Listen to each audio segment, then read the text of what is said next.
दर्शक बंधु मादला पांजीरे वर्णित अछि।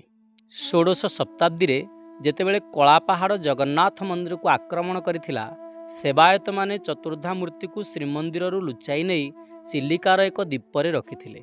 कलापाहाड़ जेतेबेले खबर पाइला, से सही दीप को जाई सेवायत मान को हत्या करी चतुर्धा मूर्ति को छड़ाई आनी गंगा नदी कूले जाली देथिला एवं परे अर्धदग्ध मूर्ति गुड़ी को गंगा नदी रे भसाई दिया जाइथिला। एही सबु घटना जड़े वैष्णव भक्त जहाँक ना विशर महांती से एही सबु घटना को देखिथिले एवं से कौशल करी अर्धदग्ध मूर्ति गुड़िकर ब्रह्म पदार्थ गुड़ी को काढ़ी नहीं निज पाखरे रखिथिले।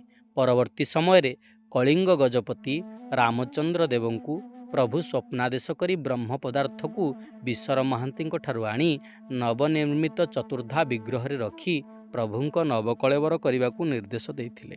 यह ही प्रथम नवकलेवर कहानी बोली इतिहास पृष्ठारे यार वर्णित अछि।